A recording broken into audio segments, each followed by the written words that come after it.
Today we're talking about rational numbers. The essential question is, what is the difference between whole numbers, integers, and rational numbers? Whole numbers. Whole numbers start with 0 and go to infinity. They are counting numbers. They are positive. For example, 0, 1, 2, 3, 4, and they keep going. The main things to remember here is that they are positive, they include 0, and we call them whole numbers because they haven't been cut into pieces. Fractions and decimals are pieces of numbers. These numbers are whole, so they do not include fractions or decimals. Next we have integers. Integers are positive and negative counting numbers. For example, -4, -3, -2, -1, 0, 1, 2, 3, and so on. So one thing to notice here is that if you have a positive whole number, for example, 12, 12 would be both a whole number and an integer. In fact, if you think about it, if you think about all the whole numbers, they start at 0 and they are the whole numbers and they count up to infinity. Every single one of those whole numbers is also an integer. Integers are not the same thing as whole numbers though, because they also include negative numbers. Again, these are numbers that have not been split into pieces. There are no fractions, there are no decimals. They are whole, they haven't been cut up into pieces. So integers are negatives and positives. Whole numbers are positives only, and both include the number 0. When we talk about integers, we also talk about opposites. Every integer has an opposite number which has the same value but a different sign. When I say sign, I'm talking about negative and positive signs. For example, the number 6 and -6 are opposites. -234 and 234 are opposites. Here is a diagram about integers. It shows you that the positive integers are counting up to infinity from 0, increasing in size to the right. The negatives are all on the left-hand side of the 0. They go down also to infinity. One thing to remember though is that they also increase in size from left to right because -1 is bigger than -2.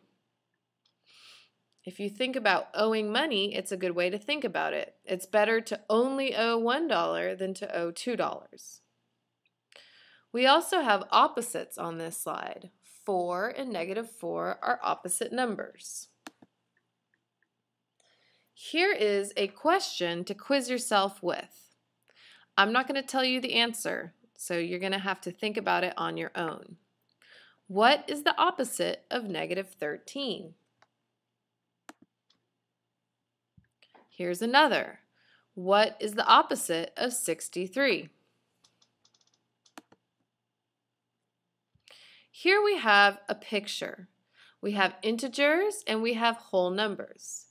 This area in the middle is called the intersection. It would include all the numbers that are both whole numbers and integers. The question here wants you to fill in the Venn diagram with these numbers above. It also asks if any of these spaces are blank and why. So let's give this a try. If we have the number 23, I know that it's a whole number and it's also an integer. So I'm going to write it in the intersection.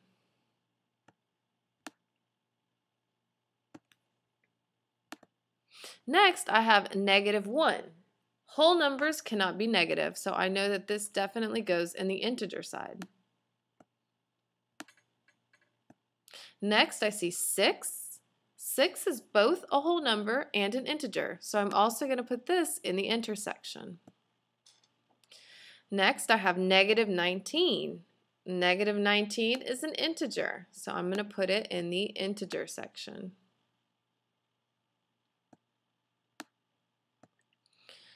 Zero.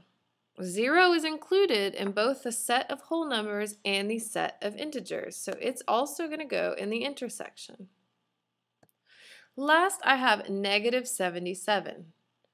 Well, again, the negatives are integers and whole numbers are only positive, so I'm going to put the negative 77 in the integer section.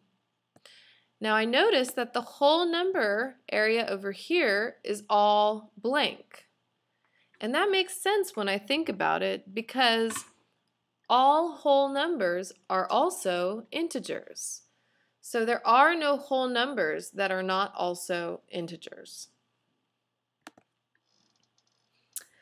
Absolute value.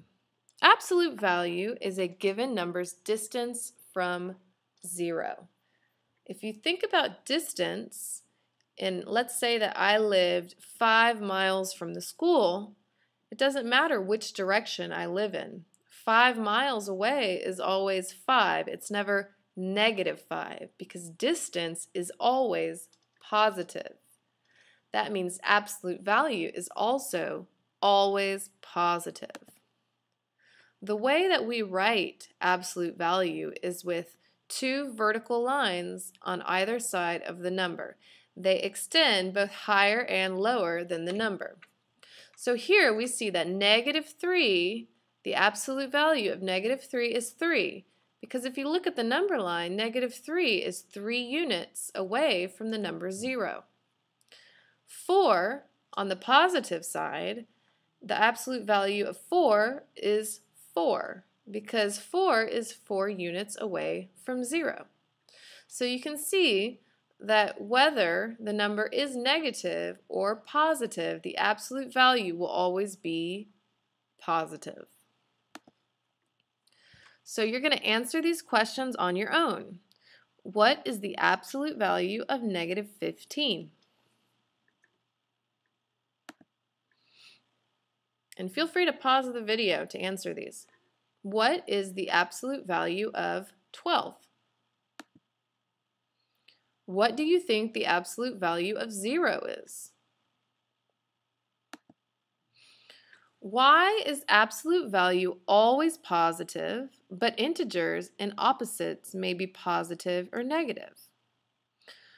Well, integers include both positive and negative numbers. So to find their opposites, every opposite pair is going to have a positive and a negative number. So that makes sense. But absolute value is only talking about distance, and we don't have negative distances.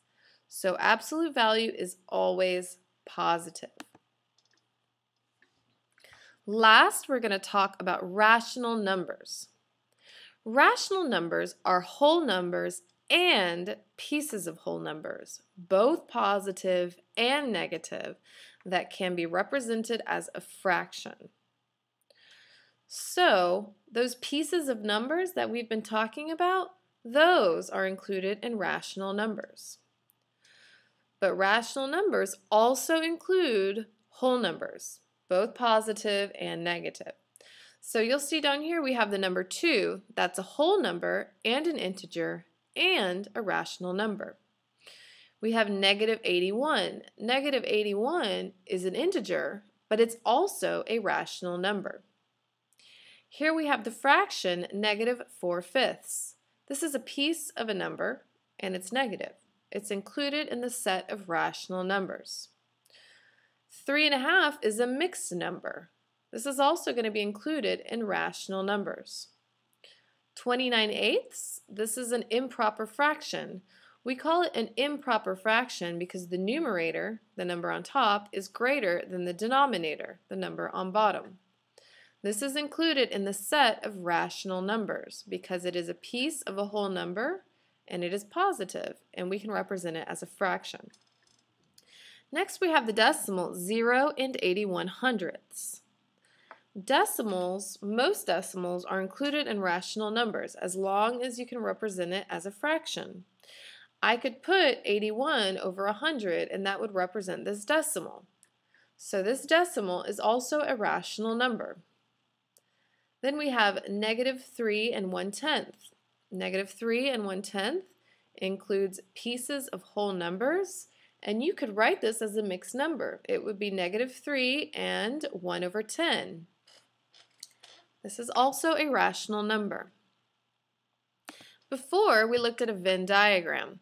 This is another style of Venn diagram. It shows how all whole numbers are included in the set of integers because the circle of whole numbers is inside of the circle of integers. It also shows how all integers and whole numbers are part of the set of rational numbers because both of those circles are inside the rational numbers. So while 0 and 35/100ths and the fraction 3/4 are both in the set of rational numbers only in this diagram, you see that negative 3 is in the set of integers and also in the set of rational numbers in this diagram. Lastly, we have 75.